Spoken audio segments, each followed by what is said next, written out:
Okay, this type of land comprises land with rich fertile soils and regular water supply.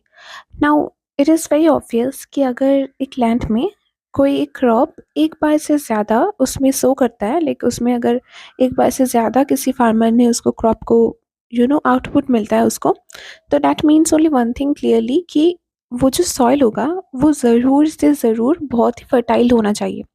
नहीं तो it is not possible ना कि आप एक ही साल में 2-3 बार करके एक क्रॉप को सो करो। And not just fertile, there should be also regular water supply. Now we all are very aware कि जहाँ पर भी एग्रीकल्चर होता है, इट इज़ वेरी नेसेसरी कि वहाँ पे वाटर सप्लाई ज़्यादा हो। ओके, जैसे कि मैं एग्जांपल्स में थोड़ी देर बाद आती हूँ। First let me read it out.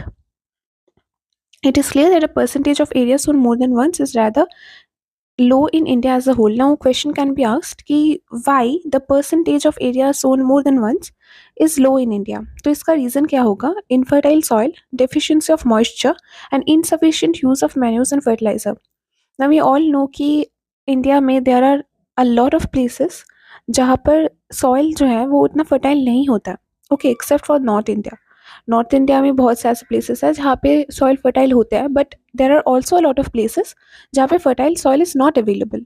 Like अगर कोई हिली टेरेन पे जाए तो वहाँ पर उनको फार्मिंग के लिए जो नेसेसरी जो सॉइल चाहिए होता है, नेसेसरी जो क्लाइमेट चाहिए होता है, वो उनको नहीं मिलने वाला है, right. One more point you can add is that climate is not good in every part, तो that is also a point, but these 3 points जो कि बुक में लिखा गया है, yes, these 3 points are the essential ones. Deficiency of moisture. Now soil infertile है, this is very interconnected basically, कि अगर soil infertile है उसका मतलब एक ये भी होता है कि जो moisture है soil में वो कम है, इसी वजह से वो retain नहीं कर पाता, वो soil उतना fertility नहीं होता है soil का। Next point is insufficient use of manures and fertilizers. There are a lot of farmers in India till now जिनको manures and fertilizers का उतना knowledge नहीं है। उनको वो जो एडवांसिंग जो टेक्नोलॉजी हो रहा है, जो कि एडवांसमेंट हो रहा है एग्रीकल्चर में, they are not really aware of that, तो that can be also a point. Okay, this type of land is of special significance, we know why, क्योंकि there are crops are sown more than once year in this area, in this type of areas, this is why it is significant. अगर question आए तो why it is significant, this will be your answer. Okay, since almost all the arable land has been already been bought and approved, the only course left to increase the agricultural production is to increase the intensity of cropping, which can be done by increasing the area sown more than once. Now simple सी बात है कि अगर आप increase करना चाहो, अगर आप आपके आउटपुट को, प्रोडक्शन को इंक्रीज करना चाहो, तो there can be only one way कि आप इंटेंसिटी ऑफ क्रॉपिंग को इंक्रीज करें। Okay, large tracts of Indo-Ganga plain in Punjab, Haryana, Uttar Pradesh and Bihar and in the coastal areas have large percentage of areas sown more than once. Now as I was talking कि north India में बहुत से ऐसे states हैं जहाँ पे fertility soil का बहुत अच्छा है, like for example Punjab, Haryana, Uttar Pradesh, Bihar. तो जो नॉर्थ वेस्ट एरिया है, वो एरिया के जो 4 मेन स्टेट्स हैं, this is the example of this area sown more than once.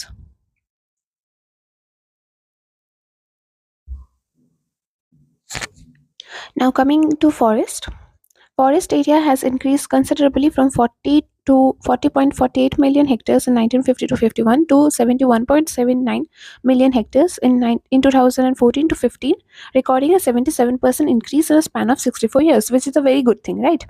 Forest land होना चाहिए. Now this is very important, this line. Although datas might not come for exam, like exam purpose से datas are not that important, but फिर भी ये जानना बहुत ज़रूरी होता है. See, 23.34% of forest land is now currently is reported in our India. Okay, we have 23.3% of our total land of India is under forest. But according to data, according to the resources and according to the data, 33% होना चाहिए. See, here it is written 33% of the total land should be under forest for a healthy biodiversity basically. This will require massive tree plantations and vigorous restrictions on the reckless felling of trees. Of course, tree plantation ज़रूरी होता है and restrictions लगाना बहुत ज़रूरी होता है कि ऐसे ही आए और trees को cut करके चले गए, ऐसा नहीं होना चाहिए. There should be restrictions. According to expert committee recommendations, much of the area reclaimed from forest for agriculture should be retired from cultivation and bought under bought back under forest to save the land from the adverse effects of deforestation. Now, okay, now according to the committee recommendations वो क्या कह रहा है, वो ये कह रहा है कि सपोज बहुत से होता है ना कि एग्रीकल्चर के लिए बहुत सारे फॉरेस्ट के जो लैंड होता है, वो फॉरेस्ट लैंड के लिए वो लोग क्या करते हैं, ट्रीज को कट कर देता है, मतलब डिफॉरेस्टेशन कर देता है, राइट? तो they cut away the trees to get the land for their agriculture purpose. Now, एक तरीके से देखा जाए तो दिस इज ओके, क्योंकि population is increasing and resources are very limited. तो इसके लिए अगर रिसोर्सेज चाहिए तो हमें एग्रीकल्चर करनी ज़रूरी होता है, राइट? एग्रीकल्चर करना पड़ेगा अगर रिसोर्सेज चाहिए हो तो. अगर अब एग्रीकल्चर के लिए वी नीड आवर लैंड, तो लैंड के लिए अगर वो फॉरेस्ट कट कर रहा है then that is okay up to a certain extent. But अब जो बायोडाइवर्सिटी का जो लॉस है उसका क्या? तो उसके लिए जो कमिटी रिकमेंडेशंस है वो ये है कि आप कट कर रहे हो forest, okay fine with that, but जितना पोर्शन आप फॉरेस्ट को कट कर रहे हो उतना आप पेड़ भी उगाओ, ठीक है? जाकि ताकि वो जो एडवर्स इफेक्ट्स ऑफ डिफॉरेस्टेशन है उसको अवॉइड किया जा सके. Okay, now land not available for cultivation. इस क्लास के अंदर दो टाइप्स होते हैं. Number one, land put to non agriculture uses, and number two, barren and unculturable waste. अभी पहले समझते हैं कि land put to non agriculture uses क्या होता है. This is the land that is used for any other purpose except for agriculture. Now आप common sense use करिए कि लैंड किस किस रीजंस की वजह से यूज़ किया जाता है. रोड्स बनाने के लिए, बिल्डिंग्स बनाने के लिए, टाउन्स बनाने के लिए, और फिर कैनल्स, लेक्स, ये सब के लिए भी ऑक्यूपाइड किया जाता है ना लैंड को. तो यही यही basically land put to non agriculture uses है. See that is written, the area put to non-agricultural uses includes the land occupied by villages, towns, roads, railways, and underwater, etc. Rivers, lakes, canals, tanks, ponds, etc. अभी आप सोचोगे कि water bodies कहाँ से आ गए, तो let me tell you कि जो बहुत सारे ऐसे लैंड होते हैं, बहुत सारे ऐसे लैंड जो कि बहुत सारे लोग खरीदते हैं, वो क्या करते हैं, वो जो लेक्स होते हैं ना, छोटे छोटे लेक्स हो जाते हैं, वो लेक्स को वो बंद कर देते हैं. मतलब वो थोड़े से कंस्ट्रक्शन करके वो लेक्स को परमानेंटली एक ग्राउंड वाटर सोर्स बना देते हैं. Now this lakes is transformed into a ground water source. तो अब क्या होगा, वो जो लेक्स होता है that is not available any more for common usage, तो वो लैंड बन जाता है. साइमल्टेनियसली आप इसका ऑपोजिट सोच लो कि सपोज एक लैंड है और उसको मुझे एक वाटर बॉडी में कन्वर्ट करना है, तो मैं क्या करूँगी, तो मैं कंस्ट्रक्शन करवा के वो जो अंडरग्राउंड का जो वाटर है वो उसे अवेलेबल करवा दूंगी, राइट? तो this is how lakes can be build. Okay. The barren land covers all barren and uncultivable land in mountain and hill slopes, deserts and rocky areas. अब barren land क्या होता है? Barren land वो land है जिसमें कोई cultivation हो ही नहीं सकता, ठीक है? मतलब हाँ हो सकता है, पर सी these areas cannot be brought under plow except at high input cost. Input cost बहुत ज़्यादा लगेगा, investment बहुत increase हो जाएगा. If you try to build, to cultivate in this type of lands, like see hill slopes में आप cultivation नहीं कर सकते हो, deserts में नहीं कर सकते हो, rocky areas में नहीं कर सकते हो. It is very obvious.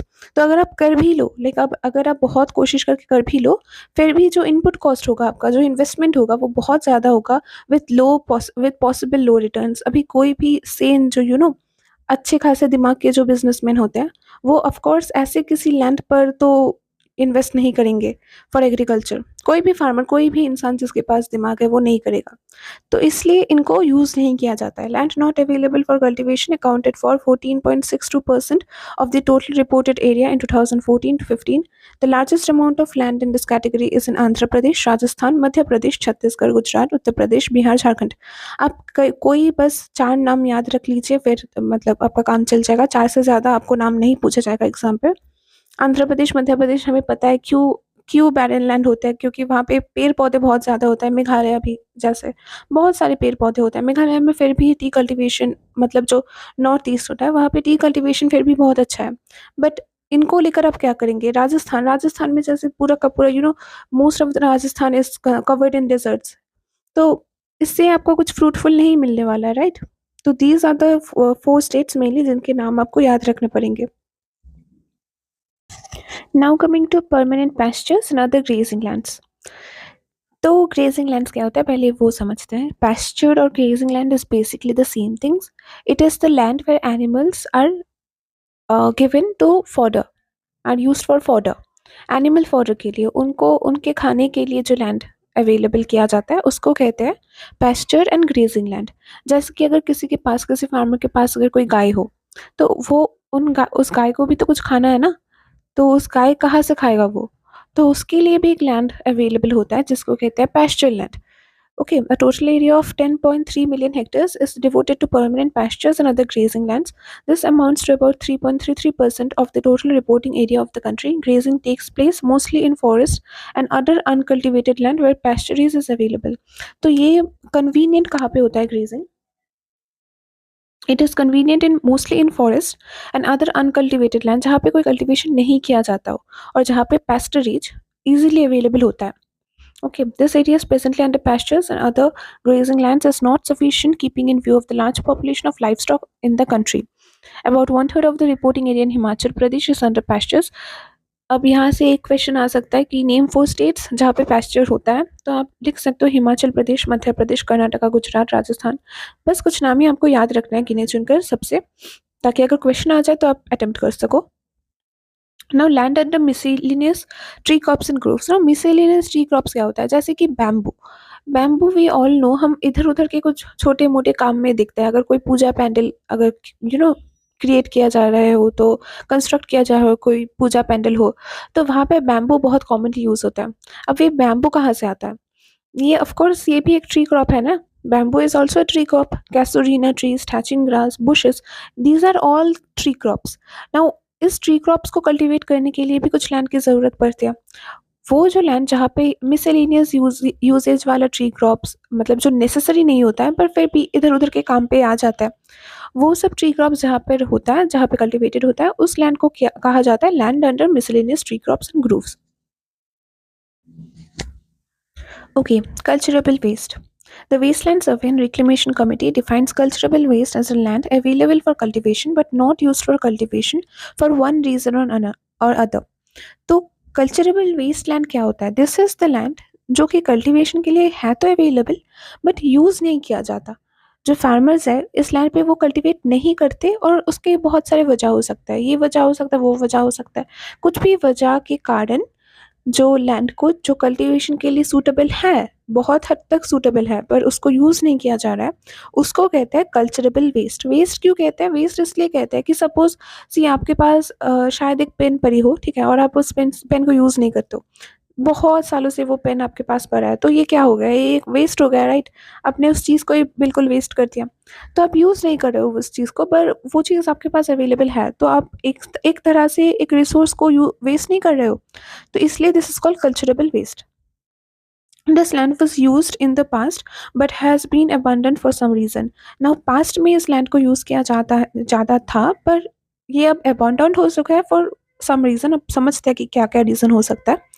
It uh, it is not being used at present due to such constraints as lack of water, salinity or alkalinity of the soil erosion, waterlogging, and unfavorable physiographic position or human neglect. Now these are some of the reasons. अब mark कर लो अपने book पे।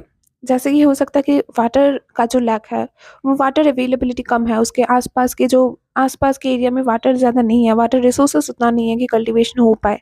Salinity और alkalinity of the soil में soil alkaline बन चुका है, तो उससे प्रॉब्लम हो रहा है। सॉइल इरोशन बढ़ गया है सॉइल का। वाटर लॉग करता है water. And unfavourable physiographic position और ह्यूमन नेग्लेक्ट, मतलब कोई भी अगर सपोज एक फिजियोग्राफिक पोजीशन, मतलब जो लैंड का जो बहुत सारे physiographic position actually can be a lot of things. जैसे कि जो लैंड है वो लैंड बहुत ज़्यादा सूटेबल नहीं है, या फिर सिंपली बिकॉज कि ह्यूमन जो है वो नेग्लेक्ट कर रहा है कि उसको नहीं पसंद, उसको नहीं करना, झमेले नहीं करना उतना, इसलिए वो नहीं करेगा। Simple. Ray, Bhur, Usar and Khola tracts of Uttar Pradesh, Punjab and Haryana, as well as several other parts of the country, were used for agriculture in the past but had to be abandoned for some deficiencies in the soil resulting from faulty agriculture practices.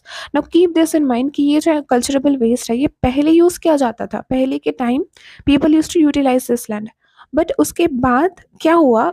शायद जो farmers थे, शायद उस farmers ने उनके time पे कुछ ऐसे प्रैक्टिसेस किए थे, कुछ ऐसे फॉल्टी एग्रीकल्चर प्रैक्टिसेस किए थे अननोइंगली, जिससे कि जो लैंड है वो लैंड खराब हो चुका है। अभी उसको ठीक करने में भी तो एफर्ट्स चाहिए। तो बहुत सारे फार्मर्स ऐसे होते हैं कि जो वो एफर्ट्स नहीं देना चाहते, The land under this category has declined considerably from about 22.9 million hectares in 1950 to 51 to about 12.47 million hectares in 2014 to 15. Data important nahi hai. This decline in the waistline is due to some land reclamation schemes launched in India after independence. अच्छा, थोड़ी बहुत Westland में decline हुआ था और वो भी हुआ था गवर्नमेंट के लिए, लाइक आई थिंक हाँ, लैंड रिक्लेमेशन स्कीम गवर्नमेंट ने लॉन्च की थी, जिसकी वजह से थोड़ा बहुत डिक्लाइन हुआ था वेस्टलैंड में. The cultivable waste if brought under cultivation can be an important factor in augmenting the country's agriculture production. Now मतलब एज यूजुअल, लाइक जो जैसा होता है, अगर आप इस कल्टिवेबल लैंड को अच्छी तरीके से यूटिलाइज कर सकते हो, फिर आपका जो एग्रीकल्चर प्रोडक्शन है वो बहुत हद तक बढ़ सकता है देश में.